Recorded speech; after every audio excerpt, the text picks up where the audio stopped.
오늘 은혜 받으실 하나님 말씀은 창세기 9장 12절에서 16절까지의 말씀입니다. 구약성경 창세기 9장 12절에서 16절까지 말씀을 다 같이 함께 봉독하겠습니다. 하나님이 이르시되 내가 나와 너희와 및 너희와 함께하는 모든 생물 사이에 대대로 영원히 세우는 언약의 증거는 이것이니라. 내가 내 무지개를 구름 속에 두었나니 이것이 나와 세상 사이의 언약의 증거니라. 내가 구름으로 땅을 덮을 때 무지개가 구름 속에 나타나면 내가 나와 너희와 및 육체를 가진 모든 생물 사이에 내 언약을 기억하리니 다시는 물이 모든 육체를 멸하는 홍수가 되지 아니할지라. 무지개가 구름 사이에 있으리니 내가 보거나 하나님과 모든 육체를 가진 땅의 모든 생물 사이에 영원한 언약을 기억하리라. 아멘. 여러분 주님을 사랑하시면 아멘 하십시다. 옆에 계신 분과 인사하실 때 이렇게 인사하실까요? 하나님께서 당신을 참 많이 사랑하십니다. 다시 한번 인사하실 때 사랑하는 당신에게 반드시 크신 복을 주십니다.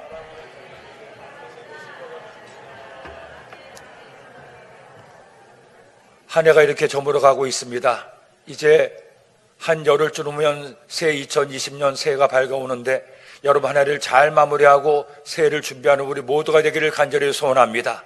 하나님께 간절히 기도함으로 응답받고 하나님께 내 소원과 비전을 말씀드림으로 새해는 우리가 꿈꾸고 소원하는 모든 것 가운데 하나님의 축복과 은혜가 임하기를 예수님의 이름으로 축원합니다. 뭐니 해도 그런 하나님의 응답과 축복이 임하기 위해서 하나님의 은혜가 필요합니다. 그러므로 오늘 이 시간 저는 함께 읽은 말씀을 중심으로 하나님의 놀라운 은혜 한번 따릅시다. 하나님의 놀라운 은혜 같은 제목으로 하나님 말씀을 나누고자 합니다. 오래전에 백투 더 퓨처라는 영화가 있었습니다. 그 영화를 보면 괴짜 과학자가 타임머신용 자동차를 발명해서 그 자동차를 타고 과거와 현재를 넘나들면서 모험을 즐기다는 내용이었습니다. 그때 이후로 많은 타임머신에 관한 영화들이 나왔습니다. 그래서 사람들이 시공을 초월해서 여러 가지 과거로 돌아가서 많은 경험을 한다는 이야기들이 영화를 통해서 많이 나오게 되었습니다. 물론 그것은 있을 수가 없는 일입니다. 저는 아무리 과학이 발달하고 어떤 과학자의 말처럼 빛의 속도보다 빨리 간다고 해서 사람이 시간을 거슬러 올라갈 수는 없다고 생각합니다. 왜냐하면 시간과 공간을 초월하시는 분은 오직 하나님밖에 없기 때문입니다. 그래도 그와 같은 타임머신들을 보면 간혹은 생각을 합니다. 혹시나 만이 그렇게 된다면 나는 어디를 한번 가볼 것인가. 이번에 이 말씀을 묵상하다가도 생각을 했습니다. 그래, 혹시나 타임머신이 있다면 나도 여기를 좀 가봤으면 좋겠다. 이 시대를 가봤으면 좋겠다. 언제를 가보느냐? 홍수전의 세계를 가보았으면 좋겠다. 도대체 홍수전의 세계가 어떤 세계였는지, 사람이 1000년 가까이 살 수가 있고 어떤 세계였기 때문에 하나님께서 그런 세계 속에서 결국 사람들이 하는 모습을 보고 심판을 결정하셨는지 홍수전의 세계를 보고 싶었습니다. 또 하나 가고 싶었던 세계는 방주 안의 세계였습니다. 1년 넘도록 방주 안에 있으면서 노아와 그의 가족들과 그 안에 있었던 많은 짐승들이 어떻게 생활했었는지, 밖에는 홍수로 온 세상이 심판을 당할 때 그 방주 안에 있던 그들의 심정이 어땠는지 그 심정을 느껴보고 싶어서 방주 안에도 있고 싶은 생각이 들기도 했습니다. 하지만 여러분, 단지 상상일 뿐 그런 일은 현실적으로 일어날 수가 없는 일이 아니겠습니까? 그런데 오늘 말씀해 보니 결국 이와 같이 홍수는 끝나고 새로운 세계가 열리게 되었습니다. 말씀을 보면 홍수 이전의 세계와 홍수 이후의 세계는 완전히 다른 세계였음을 알 수가 있습니다. 이렇게 전혀 다른 세계를 앞에 둔 노아와 그의 가족들의 심정은 어땠겠습니까? 이전에 그들이 사용해왔던 세계와는 전혀 다른 세계를 만났을 때 어떤 두려움과 어떤 걱정을 가지고 있었겠습니까? 그런데도 마침내 하나님께서는 노아와 그의 가족들에게 축복하셨고 생육하고 번성하라고 말씀했습니다. 그 말씀 받아서 노아와 그의 가족들이 살았을 때 하나님의 말씀 따라 이 땅에 하나님의 놀라운 약속의 말씀처럼 생육하고 번성하는 땅에 충만한 은혜를 입을 수가 있었습니다.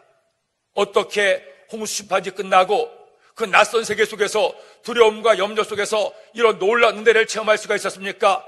한 가지 이유밖에 없습니다. 하나님께서 그들에게 놀라운 은혜를 더하여 주셨기 때문입니다. 그러므로 여러분, 우리도 살면서 때로는 노아와 그의 가족들처럼 전혀 새로운 삶을 맞닥뜨릴 때가 있습니다.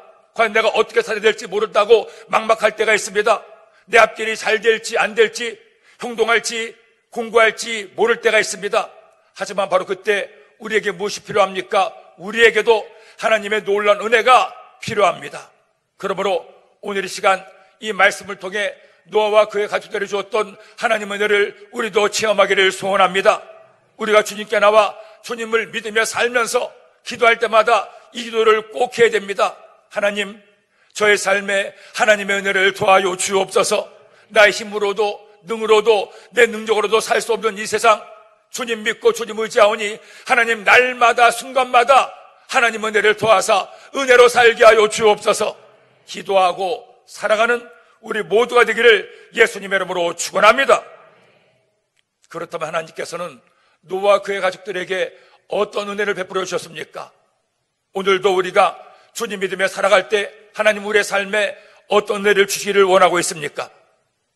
오늘의 말씀을 통해서 은혜 주신 하나님을 꼭 만나고 하나님께 은혜받아 날마다 주님과 함께 행복하고 복된 삶을 사는 우리 모두가 되기를 예수님의 이름으로 축원합니다. 첫째로 하나님은 예배를 통해 은혜를 주십니다. 여러분, 노아와 그의 가족들이 무려 1년 10일 동안이나 방주 안에 있었습니다. 바깥 세상은 홍수로 인해서 모든 생명 있는 것들이 다 죽음을 당하고 완전히 세상이 뒤집어지고 말았습니다. 이전에 홍수에 보았던 세계는 이제 온데간도 없이 사라지고 말았습니다. 그렇게 1년이 넘는 홍수가 끝나고 드디어 1년 10일 만에 그들이 땅에 마침내 발을 디디게 되었습니다. 얼마나 감개무량했겠습니까? 얼마나 두렵고 떨렸겠습니까? 과연 어떻게 살지 막막한 심정으로 그 땅을 밟게 되었습니다.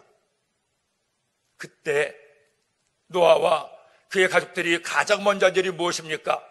지난 시간에도 우리가 함께 나눈 것처럼 그들이 가장 먼저 한 일은 그들이 살 집을 만드는 일이 아니었습니다. 먹고 살기 위해서 땅을 경작하고 씨를 뿌리지 않았습니다. 제일 먼저 한 일이 무엇이었습니까? 하나님 앞에 제단을 쌓아서 하나님께 제사를 드림으로 하나님을 예배했던 노아와 가족들을 만날 수가 있습니다. 왜 그들이 가장 먼저 하나님께 제사드려 하나님을 예배했습니까? 중요한 이유가 있습니다. 모든 세상의 생명들이 죽어나가는 그 시기에 하나님께서 그들을 지켜주시고 보호하시고 생명을 이어주셨기 때문이에요. 그것을 생각하면 할수록 너무너무 감사한 겁니다. 우리가 뭐가 잘났다고, 우리가 뭐가 뛰어났다고, 다른 사람들은 다 죽어나가는데 우리만 살아남아 이처럼 새로운 세계를 만날 수가 있을까? 하나님 감사합니다. 고맙습니다. 노아와 그의 가족들은 두렵고 떨리는 마음으로 그들을 생명의 길로 인도하신 하나님께 감사의 제사를 드립니다.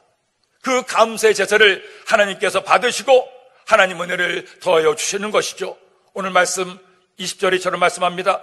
노아가 야훼께 제단을 쌓고 모든 정결한 짐승과 모든 정결한 새 중에서 제물을 취하여 번제로 제단에 드렸더니 가장 먼저 한 일, 하나님을 예배하는 일이었습니다. 이렇게 하나님 앞에 온전한 감사 예배를 드리자 하나님이 가만히 계시지 않습니다. 너무나 기뻐하시고 그 예배를 받으시는 겁니다. 말씀 21절 말씀 읽겠습니다.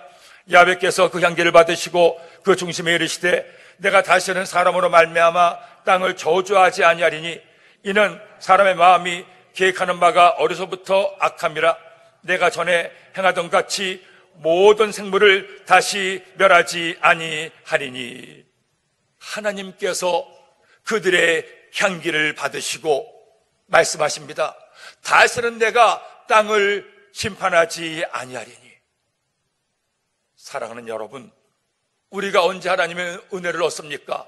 언제 하나님의 은혜를 받습니까? 언제 하나님의 살아계심을 느끼고 하나님이 나를 사랑하심을 깨닫습니까? 바로 하나님을 예배할 때가 아닙니까?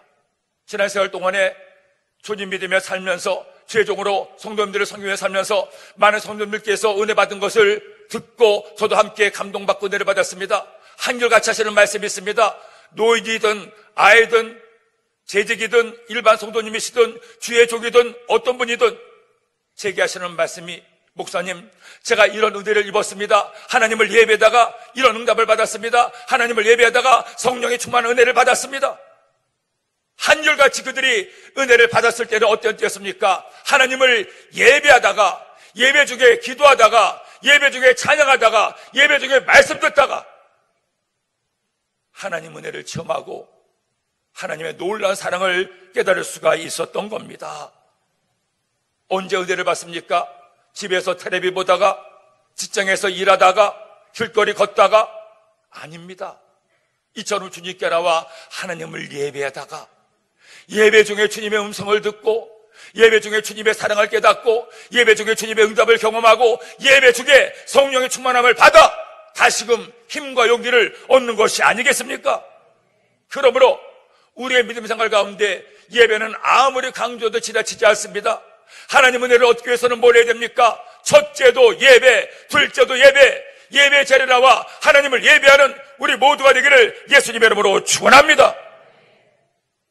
제가 우리 강남성전에 와서 너무너무 감사한 것은 우리 강남성전의 많은 성도들 가운데 하나님께 예배드림을 사모하는 많은 분들이 있음을 알고 하나님께 감사했습니다. 목사님, 저는 저 멀리 천안에서 매주일마다 예배드리러 옵니다. 목사님, 저는 교회까지 오는데 2시간이 넘게 걸리는데 그래도 교회 나와서 예배를 드리면 너무너무 감사하고 좋습니다. 2시간 내내 오면서 하나님께서 오늘은 나에게 어떤 은혜를 주실까 생각하면 가슴이 떨리고 설렙니다. 그런 말씀을 들을 때면 그 말씀을 듣는 것만으로 저는 너무나 큰 은혜가 됩니다. 어떤 권사님들께서는 목사님, 제가 작정한 새벽 예배를 드리기 위해서 집이 너무 멀어서 차가 없기 때문에 저녁에 교회에 와서 잠자고 새벽 예배를 드립니다. 그렇게 새벽 예배 드리고 기도하고 오전에 집에 돌아갈 때면 비록 잠을 제대로 못 자서 몸은 피곤하지만 얼마나 마음이 개운한지 모릅니다. 목사님, 저는 그렇게 주님께 나와서 예배 드리는 것이 저의 기쁨이요 저의 낙입니다. 어떤 장로님께서는 일 때문에 금요예배, 수요예배를 나오지 못하셔서 주일날 3번을 예배를 드립니다.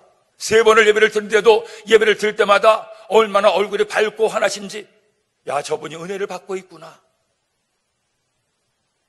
사랑하는 여러분, 우리가 언제 하나님이 나와 함께 계시고, 언제 하나님이 나를 사랑하시며, 언제 하나님께서 나에게 은혜와 응답 주심을 깨닫습니까? 하나님을 예배할 때입니다. 오늘도 많은 성도들 가운데 여러분이 오늘 이 예배의 자리에 나왔습니다. 예배의 자리에 나와 앉아있는 것 자체가 은혜입니다. 아무리 하나님께서 은혜를 주고 싶어도 내가 하나님께 예배드리는 것이 아니라 세상 속에 들어가서 내 마음대로 내 정욕대로 살면 은혜를 주고 싶어도 주실 수가 없기 때문입니다. 원수 마귀는 우는 사자처럼 우리에게 덤벼들어서 우리를 죽이고 도둑질하고 멸망시키려고 합니다. 하지만 그럼에도 불구하고 때로는 삶의 고난을 만나고 어려움을 만나도 주님의 예배를 사모해서 예배의 자리에 나오면 주님은 우리 마음에 평안 주시고 위로 주시고 소망 주시고 샘을 더하여 주십니다. 그리고 말씀하십니다. 사랑하는 아들아, 사랑하는 딸아, 걱정하지 말아라, 염려하지 말아라. 원수 마귀 대적은 너를 해치러 가지만 내가 나를 예배하는 너와 함께하니 염려하지 말아라. 내가 너를 지켜주겠노라. 내가 너를 보호하겠노라. 내가 너와 함께하니 나를 의지해라. 어떤 문제를 가지고 주께 나왔습니까? 어떤 염려와 걱정거리를 가지고 나왔습니까? 이제 오늘 이 예배를 통해 주님께 내 모든 수고하고 무거운 짐을 맡겨버리세요. 주님을 믿습니다. 주님 의지합니다. 주님 저와 함께하여 주옵소서. 기도함으로 오늘 이 예배를 통해 하나님 은혜를 얻는 우리 모두가 되기를 예수님의 이름으로 축원합니다. 둘째로, 하나님은 그들의 필요를 채워주셨습니다. 노아와 그의 가족들이 새로운 땅에 발을 딛는 그 순간에 가장 먼저 하나님 은혜를 기억했습니다. 하나님께 너무나 감사해서 하나님 앞에 제단 쌓아 제물 드려 하나님을 예배합니다. 이렇게 하나님을 예배하자 이제 하나님께서 그들에게 어떤 은혜를 더하여 주십니까? 가장 중요한 것을 더하여 주십니다. 무엇을 더하십니까? 그들의 필요를 채워주십니다. 여러분 생각해 보면 노아와 그의 가족들이 1년 10일 만에 새로운 땅에 발을 디디게 되었습니다. 1년 동안 방주에 있으면서 그들이 준비해간 양식도 다 먹어버렸습니다. 그리고 이제 그들은 새로운 땅에서 살아야 되는데 살기 위해서 가장 먼저 필요한 것이 뭡니까? 먹어야 살 수가 있지 않습니까? 아무리 잘난 사람도, 아무리 많이 배운 사람도, 아무리 많이 가진 사람도 먹자려면 살 수가 없지 않습니까? 그런데 1년이 넘도록 방주 안에 있었으니 먹을 것도 다 떨어졌습니다. 먹고 살 길이 막막하죠. 그런 노아와 그의 가족들을 보시고 하나님은 은혜를 베푸십니다. 어떤 은혜를 베푸십니까? 그들의 모든 필요를 채워주시기 시작합니다. 원래 하나님께서 아담과 하와를 만드시고 그들에게 명령하실 때 그들이 무엇을 먹도록 하십니까? 그들에게 채소를, 열매를 맺게 했습니다. 창세기 1장 28절 말씀에 보니 읽겠습니다. 하나님이 그들에게 복을 주시며 하나님이 그들에게 이르시되 생육하고 번성하여 땅에 충만하라, 땅을 정복하라, 바다의 물고기와 하늘의 새와 땅에 움직이는 모든 생물을 다스리라 하시니라. 그렇게 생육하고 번성하며 너희들이 채소와 열매를 먹고 살 것임을 명령하셨습니다. 헌데 홍수가 끝나자 식물이 다 죽어버렸습니다. 곡식이 있거나 열매를 거두기 위해서는 이제 농사를 할 시간이 필요합니다. 꼼짝없이 굶어 죽을 판이었죠. 그런 그들에게 하나님은 이처럼 말씀하십니다. 9장 1절로 3절 말씀, 하나님이 노아와 그 아들들에게 복을 주시며 그들에게 이르시되 생육하고 번성하여 땅에 충만하라, 땅의 모든 짐승과 공중의 모든 새와 땅에게는 모든 것과 바다의 모든 물고기와 너를 두려워하며 너를 무서워하리니 이것들은 너희의 손에 붙였습니다. 모든 산동물은 너희의 먹을 것이 될지라 채소같이 내가 이것을 다 너희에게 주노라. 먹을 양식이 떨어진 노아와 가족들에게 비로소 하나님께서는 산동물을 육식을 허락하시고 그것들을 먹게 하십니다. 홍수전 같으면 언간생심, 열매와 채소 먹게 하셨는데 홍수가 끝나자 먹을 것이 없어지자 하나님은 그들의 필요를 채우시고 동물을 육식을 하게 하신 거예요. 홍수전 같았으면 삼겹살도 못 먹었을 테고 한우 등심도 못 먹었을 테고 맛있는 고등어도 못 먹었을 텐데 홍수가 끝나고 난 다음부터 비로소 그것들을 먹을 수가 있게 된 겁니다. 여러분, 하나님께서 은혜를 베푸시면 우리의 모든 필요를 채워주십니다. 우리가 주님 믿으면서 이제껏 살아올 동안에 얼마나 많은 하나님 은혜를 체험했습니까? 어떤 은혜를 체험했습니까? 내가 필요할 때마다, 내가 모자랄 때마다, 내가 구하는 것이 있을 때마다 하나님께 눈물로 기도하면 하나님은 어찌나 세밀하신지 그 모든 기도를 들어주시고 응답하시고 은혜 주시니 얼마나 감사합니까? 여러분, 하나님 같은 분이 어디 있습니까? 하나님같이 나의 모든 필요를 잘 아시고 나의 필요를 채우시는 분이 어디 있겠습니까? 그러기에 예수님께서도 마태복음 7장 9절로 11절에 말씀하죠. 너희 중에 누가 아들이 떡을 달라는데 돌을 주며 생선을 달라는데 뱀을 줄 사람이 있겠느냐? 너희가 간자라도 좋은 곳으로 자식에게 줄 알거든 하물며 하늘에 계신 너희 아버지께서 구하는 자에게 좋은 곳으로 주시지 않겠느냐? 따릅시다. 구하는 자에게 좋은 곳으로 주시지 않겠느냐? 우리 하나님은 은혜를 베푸시는 하나님이십니다. 우리 하나님은 내가 구하고 나에게 필요한 것들을 너무나 잘 아시고 우리가 믿음으로 간절히 구할 때 가장 좋은 때 가장 좋은 곳으로 채워주는 좋으신 하나님이십니다. 제가 돌에서 목회할 때 하나님 은혜로 독일 교회를 사서 성전을 이전하게 되었습니다. 성전을 이전하는 과정에 많은 어려움도 있었고 물질이 필요했는데 성도님들이 십시일반 최선을 다해서 하나님께 건축 헌금을 드림으로 성전을 이전할 수가 있었습니다. 그렇게 이전하고 나서 얼마 안 됐을 텐데 한 번은 관공서에서 그 교회 안전공사를 하게 되었습니다. 그래서 교회 곳곳 안전검사를 해서 거기에 통과해야 계속 교회 건물을 사용할 수가 있었습니다. 그런데 그렇게 안전검사를 하고 난 다음에 청천벽력 같은 소식을 얘기하는 겁니다. 당신들의 교회에 종탑에 문제가 있고, 그리고 그 성전에 들어가는 출입구가 금이 가고 문제가 있으니 그것을 수리해야 앞으로 계속 교회 건물로 쓸 수가 있습니다. 언제까지 정한 기일 내에 그것을 수리하고 우리에게 점검을 받으십시오. 겨우 성전 이전하고 잘 채로 놨는데 또 성전을 수리하라고 하니, 그래도 해야 쓸 수 있다고 해서 얼마나 비용이 드는가 비용을 산출해 보니 놀랍게도 1억 원이 넘게 든다는 것이었습니다. 별로 그렇게 많이 금도 가지 않았는데 그 수리하는데 1억 원이 넘게 든다니 기가 막혔죠. 교회 예산은 성전 이전에 다 썼고 빈손인데 어떻게 될까 막막하기만 했습니다.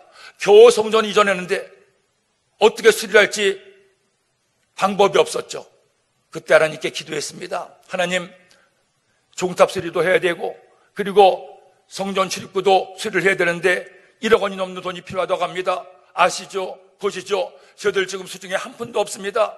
성전 인하느라 다 쓰지 않았습니까? 주님, 인도하여 주옵소서. 그렇게 하나님께 기도하는데 하나님께 제게 주셨던 감동은, 김 목사, 기도해라. 너희가 작정하여 기도하면 내가 이루어 주겠노라. 그래서 장로님들과 상의하고 40일간 특별 새벽 기도회를 열었습니다. 차마 성도들에게 헌금해달라고 부탁하기는 어려워서, 여러분 지금 이렇게 수리를 해야 되는데 그때가 수리를 못하면 우리가 성전을 사용하지 못하게 됩니다. 이것을 위해 기도합시다. 함께 기도하면 하나님께서 응답해 주십니다. 그렇게 작정하고 하나님께 기도하기를 시작했습니다. 그렇게 열흘이 지나고 20일이 지나도 아무런 변화도 보이지 않고 성전 수리에 필요한 비용이 들어오지도 않았습니다. 시간은 점점 다가오는데, 작정한 시간은 다가오는데 어떻게 될까? 더 하나님께 간절히 기도할 수밖에 없었습니다. 하나님 아시죠? 보시죠? 사람이 뭘 할 수 없습니다. 주님의 뜻을 이루어 주시옵소서. 기도하는데 30일이 지나서 한 권사님이 오셨습니다. 권사님이 오셔서 하시는 말씀이, 목사님, 사실은 저희들이 이제 곧 은퇴도 하고 연금을 받아도 연금만으로 생활하기가 어려워서 노후자금으로 준비해 놓은 곳이 있는데, 요즘 새벽에 나와서 기도하면 자꾸 하나님께서 내가 먼저 심어라 말씀하십니다. 목사님, 제가 그 주님의 음성을 외면할 수가 없어서 가지고 나왔습니다. 하고는 우리 돈 1,500만 원을 헌금을 하셨어요. 얼마나 감사한지요. 그분들 어떻게 사는가를 너무나 잘 아는데, 넉넉하지도 않으신데 두 분이 열심히 하시면서 어렵게 사는데 너무나 감사해서 하나님께 눈물로 감사 기도를 드렸습니다. 며칠 있다가 이번에 또 한 집사님이 오셨는데, 목사님, 저희들이 아이들을 위해서 이 독일까지 와서 이렇게 열심히 생활하고 있습니다. 나중에 아이들 공부하는데 필요할까 싶어서 저희들이 저금해 놓은 곳이 있는데 하나님께서 자꾸만 말씀하십니다. 아이들은 하나님께서 책임지시겠죠. 목사님, 저희들이 먼저 하나님께 드리겠습니다.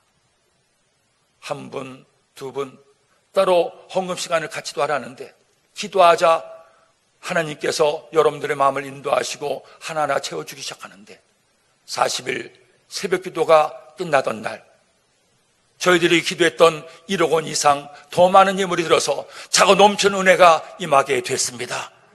할렐루야. 하나님께 영광의 박수를 드립니다. 얼마나 감사한지요. 하나님의 일은 안 되는 것 같다가 되고, 하나님의 일은 멀어지는 것 같다가 가까워지고, 하나님의 일은 사람의 생각대로 되는 것 같지만 결국 하나님의 뜻대로 이루어짐을 깨달을 수가 있었습니다. 사랑하는 여러분, 하나님은 좋으신 하나님이십니다.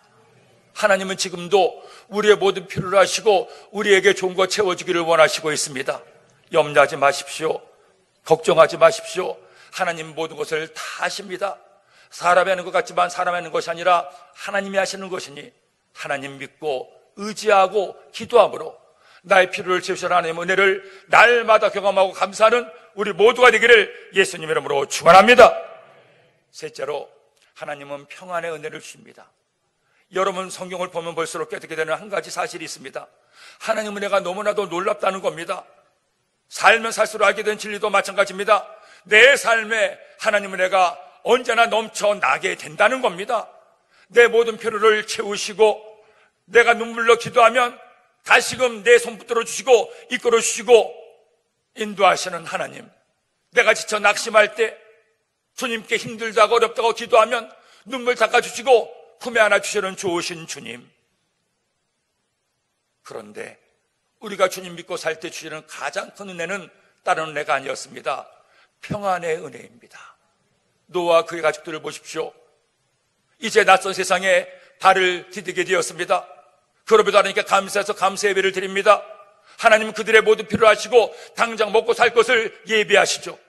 하지만 그럼에도 불구하고 먹고는 살게 되었지만 아직도 그들의 마음 가운데 두려움이 있었습니다. 염려가 있었습니다. 어떤 염려? 혹시나 우리가 열심히 살아도 생육하고 번성해도 우리가 잘못하면 하나님께서 또 홍수로 심판하지 않을까? 또 이 세상이 완전히 뒤엎어져 버리지 않을까? 이런 두려움과 염려가 그들 가운데 가득 차 있었습니다. 여러분, 우리가 살면서 나를 두렵게 하고 염려하는 것들, 이 문제를 해결하지 않으면 우리가 아무리 모든 것을 다 갖추고 있어도 결코 행복할 수가 없습니다. 하지만 비록 내 밭에 곡식이 없고 내 외양간에 송아지가 없어도 주님이 내게 평안을 주시면, 내 마음에 평안하면 그런 행복한 사람이 아니겠습니까? 하나님은 노아와 그의 가족들의 두려움을 아셨습니다. 혹시나 또 홍수로 심판당하지 않을까 하는 염려와 걱정을 알았습니다. 그러기에 하나님께서는 그들에게 언약의 무지개를 보여주시며 이와 같이 평안을 약속하십니다. 오늘 말씀 12절 15절 말씀, 하나님이 이르시되 내가 나와 너희와 및 너희와 함께하는 모든 생물 사이에 대대로 영원히 세우는 언약의 증거는 이것이니라. 내가 내 무지개를 구름 속에 두었나니 이것이 나와 세상 사이의 언약의 증거니라. 내가 구름으로 땅을 덮을 때에 무지개가 구름 속에 나타나면 내가 나와 너희와 및 육체를 가진 모든 생물 사이에 내 언약을 기억하리니 다시는 물이 모든 육체를 멸하는 홍수가 되지 아니할지라. 하나님께서 구름 사이로 무지개를 보여주십니다. 저 무지개를 보아라. 비가 온 세상을 덮어도 그것으로 심판하지 않고 그 비는 그치고 무지개를 보여주겠노라. 무지개를 보면서 너희들이 심판당하지 않을 것임을 믿고 평안해라. 염려하지 말아라. 두려워하지 말아라. 그 무지개를 보는 순간 노아 가족들이 얼마나 마음에 하나님의 평화가 임했겠습니까? 제가 독일에 사역할 때 한 번은 슬로바키아에 선교여행을 떠나게 되었습니다. 슬로바키아의 정재한 선교사님께서 당시 있으면서 열심히 사역을 잘하고 계셨는데, 그 당시 제가 섬기던 교회에서는 동국껏 여러 개 교회들을 섬기고 그들을 돌보는 사역을 했습니다. 그래서 선교지를 돌아보면서 그들에게 필요한 것이 무엇인지를 알아보기 위해서 슬로바키아를 가는데, 슬로바키아 선교사님과 함께 차를 타고 길을 가는데 비가 엄청나게 많이 오는 겁니다.